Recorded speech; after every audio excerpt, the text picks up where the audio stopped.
What's up everybody and welcome back. This is the 2022 Nissan Rogue Platinum all-wheel drive, the top trim of the Rogues, and I've been daily driving it for the last week now. I've been commuting to work and taking it on errands, taking my kids in it, going to Costco, and it's been a pretty great experience. Nissan has updated the Rogue extensively for the 2022 model year, and it's a nice place to spend time. If you're looking for just a mid-size, somewhat compact 5-seat crossover, you could do a lot worse than the new Nissan Rogue. They've updated a lot of things, mainly with the styling. Inside and out, this thing is beautiful. The interior especially is eye-catching, and the engine, although it has gone down in size to a 1.5 liter, it's now turbocharged, makes just over 200 horsepower and puts out about 220 pound-feet of torque, which makes it pretty fun to drive, and it gets excellent gas mileage. So let's take a look around this thing. I've driven it, like I said, for the last week. I've gotten pretty familiar with it, put a few hundred miles on it, and I'll show you some things that I loved, some things that maybe I didn't love so much, and give you some final thoughts on if you should consider the Nissan Rogue Platinum for your next 5-seat crossover SUV. So as I mentioned, with its exterior styling, one of the most obvious places in which it's been updated is here in the front fascia. The grille all looks very modern, a nice update to the last Rogue. And you can see through there, those are functional air vents, pretty cool. There's daylight. The lights are great. They give off a ton of luminescence. You've got some nice wheels. This pearl paint looks very good. And overall, I think they've done a really nice job with the new Rogue. It looks sleek, a little more aggressive. I love this little haunch here in the recorder panel. There's your Platinum all-wheel drive sign. And you know, for the money, for the mileage, for the comfort, the new Rogue is pretty good, guys. Coming into the new Rogue, you have nice illuminated Rogue kick plates there. And look at this. That's pretty stunning. It looks really good. This is actual semi-aniline leather, quilted, nice stitching.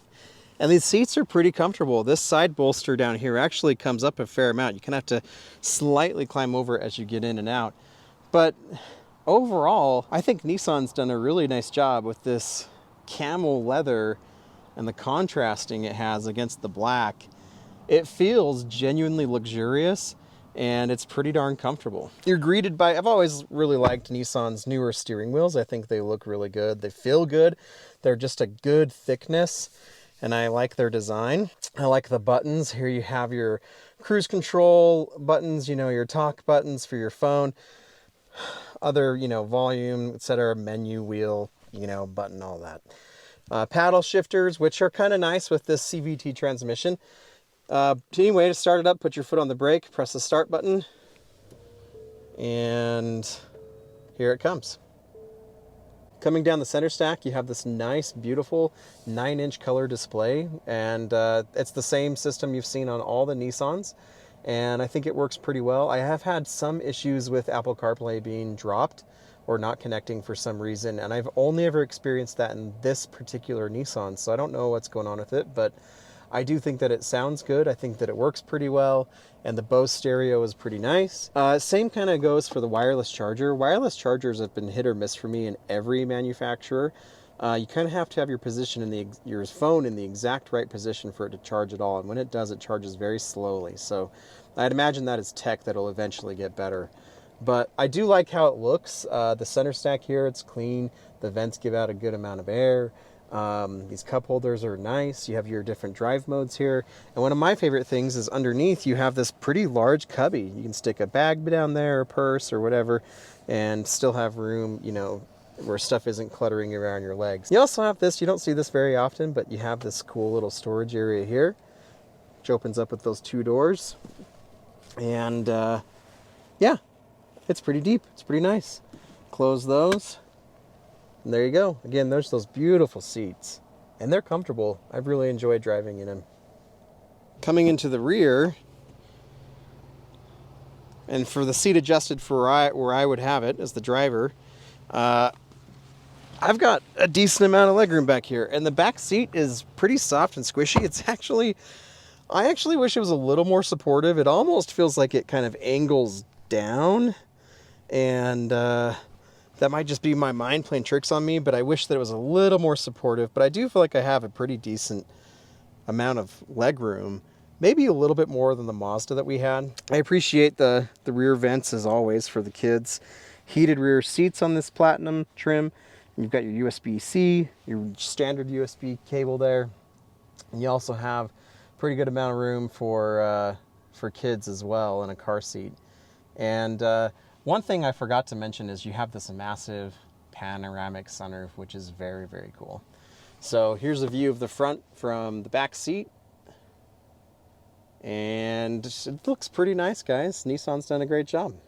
The thing on the doors is you do have sunshades, which are very welcome on those hot summer days, keeping some of that heat out.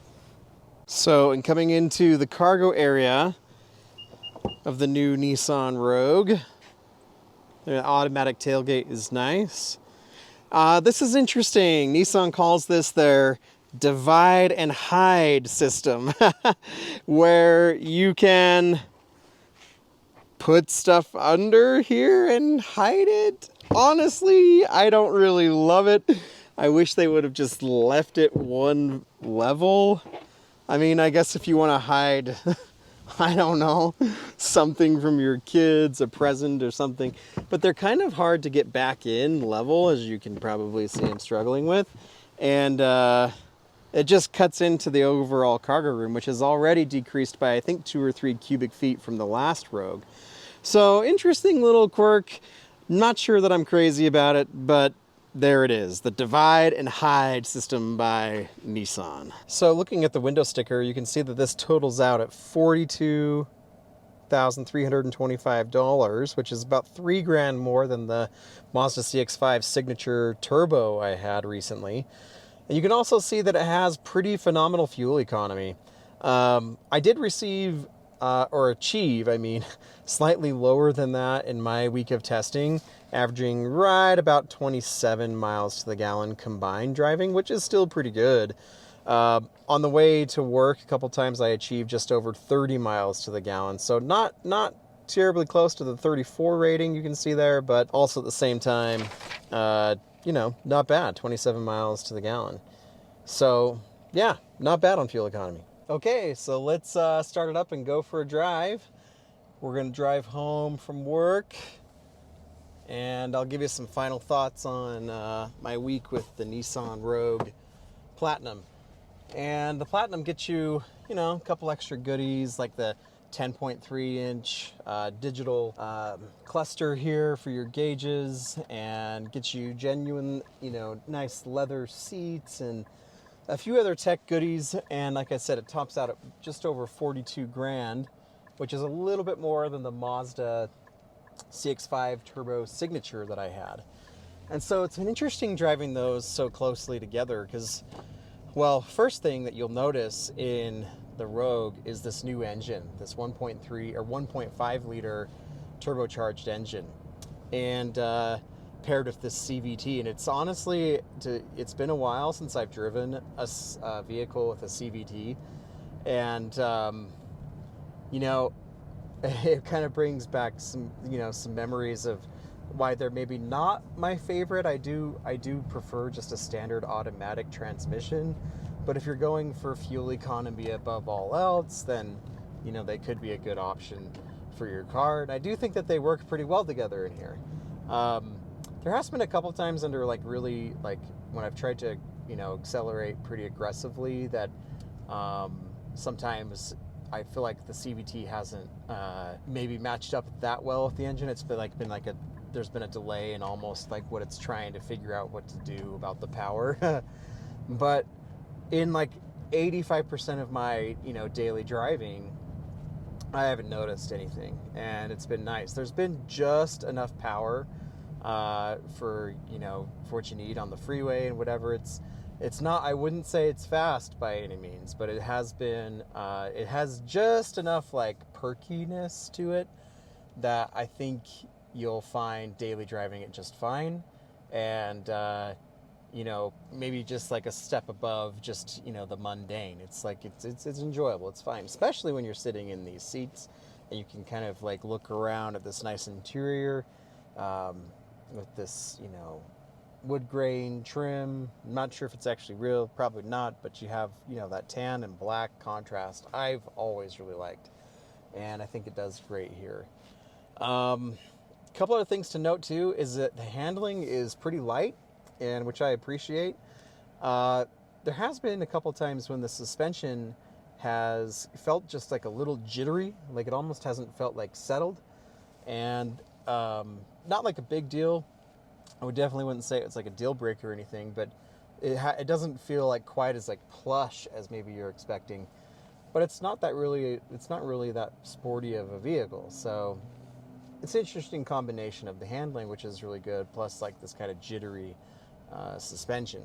Again, most of the time when you're just daily driving this, it's just a nice place to be, and all the while you're getting pretty great fuel economy. I mean, almost 30 miles to the gallon, and you know, this SUV where you can haul around kids and commute and whatever else. It's not bad at all. The heated seats work well. I do wish they were ventilated up here in the front. That's something that the Mazda CX-5 did have, and they were so amazing, and it was less money. So in some ways with this, I feel like you are getting less features than in other, you know, in some of the competitors. But if you just love the styling and the interior is your thing, then I think you're going to find a lot to be really happy about here. So as soon as this light goes green, I'll show you the acceleration, and we'll just feel how it goes. So here we go. Whee! That's floored. CVDs crack me up. They're just always like,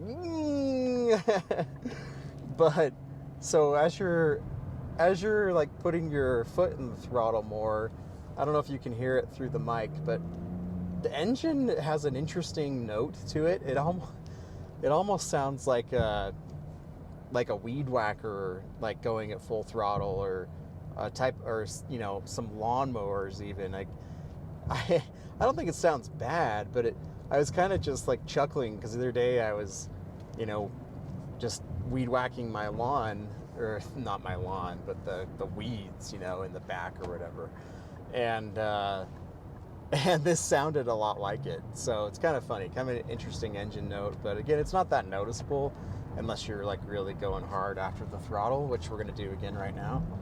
Here we go. That's floored. Woo! Okay. It took a minute there. So we just went from about like 60 to 80 and maybe 65 to 80. It took a little while.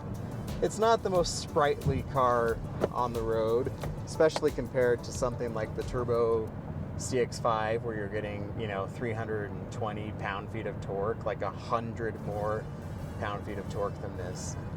But hey, again, if you like the styling, you like the luxury, I think it is a little more spacious than the CX-5.